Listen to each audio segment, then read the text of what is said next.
What's going on, guys? It's Steve.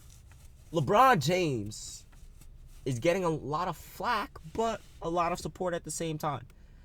Now, LeBron James came out and criticized the officials, and I don't blame him whatsoever.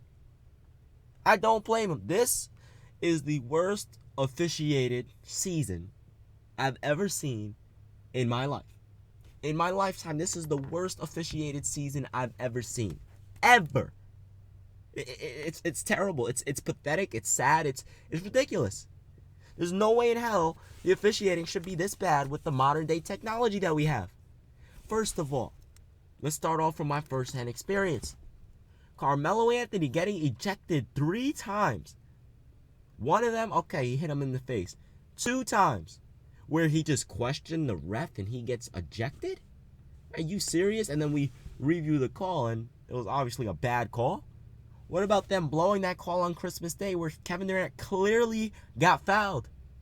What about all the damn times LeBron drives to the basket, he gets hit?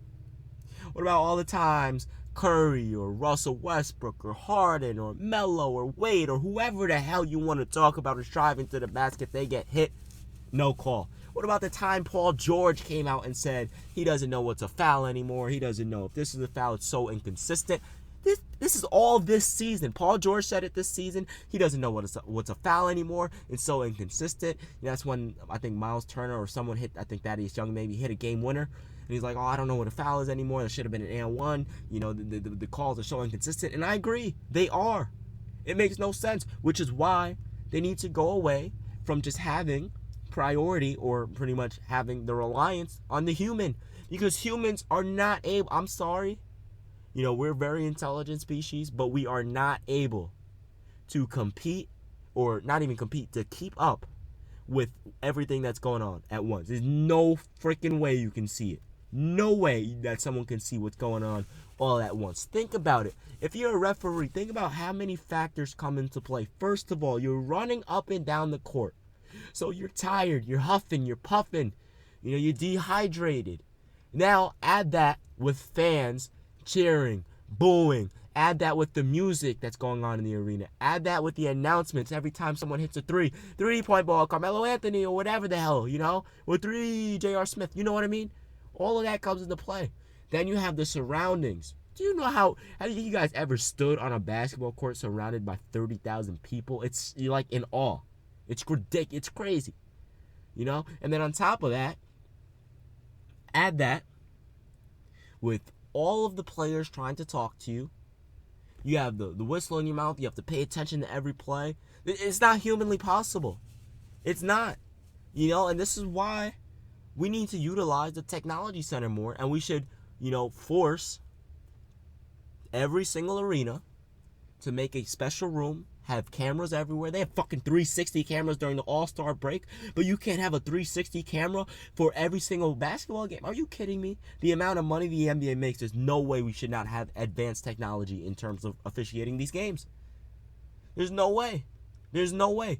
Every arena needs to have a special room where there are 3 to 4, maybe 5 official referees hired by the NBA itself. You know, certified and all that other crap, hired by the NBA themselves, to be able to sit there, and if there's a bad call, because remember, a game-changing call is not just in the final 2 minutes of the fourth quarter. A game-changing call, let's say it's the second quarter. You know, your team's down by 10. You go on this, there's 45 seconds left. Let's say this is the Knicks. No, I'm not going to use the Knicks. Everyone gets mad when I use the Knicks. Let's say it's the Cavs versus the Warriors. Cavs are down by 10. J.R. Smith, I know he's injured, but J.R. Smith comes down, he hits a 3. LeBron steals it, he hits a 3. Kyrie steals it, he hits a 3. So they just went on a 9-0 run in less than 10 seconds. Let's just use that as an example. Stephen Curry comes down, he hits a 3. So now, the Cavs are down by 4. LeBron comes down, he hits a 3, and he tries to steal it again. And he's on a fast break. But they call a foul and say LeBron fouled Curry while stealing the ball.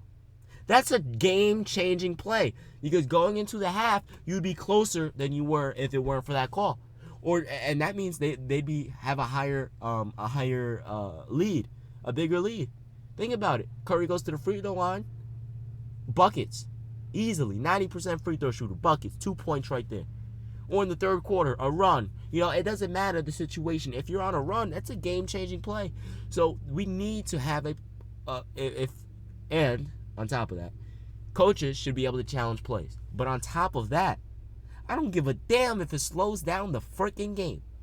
If you know something's a bad call, you see the crowd you see the crowd reacting negatively, you see the players acting negatively, you see just a whole bunch of negativity from that call. Officials should have like a radio system on the scorers table. Go to it, talk, and say, look, you need to tell us that play. Review it. Okay? Give us 30 seconds. 30 seconds. Boom. And then what? And then you just put the replay up on the big screen so the crowd can review it. And guess what? You can change the call. All that other BS, you should not rely on humans. First of all of these damn referees are like 80 freaking years old. And the fact that they can keep up with these athletes running up and down is crazy. But there's no way an 80-year-old, and no disrespect to any of them, but there's no way an 80-year-old can keep up, both mentally and physically. There's no way. On top of all the factors that surround it, no. Come on. LeBron is 100% correct in this situation. So is Paul George, Kevin Durant, everybody. And I like what Kevin Durant said. We shouldn't be complaining about the past. He was like, it's over. It wouldn't matter if they said, oh, we messed up. The game's over. We lost. So I agree with Kevin Durant. I agree with LeBron. I agree with Paul George. It's too inconsistent. But at the same time, we shouldn't be complaining about the past. We should just be building for the future, which means they need to rebuild this whole officiating because it's awful. It's awful. And it's only going to get worse because athletes are going to get faster, stronger. The crowd's going to get louder. The music's going to get loud. It's too hard. Anyway, guys, it's been Steve. I'm out. Peace.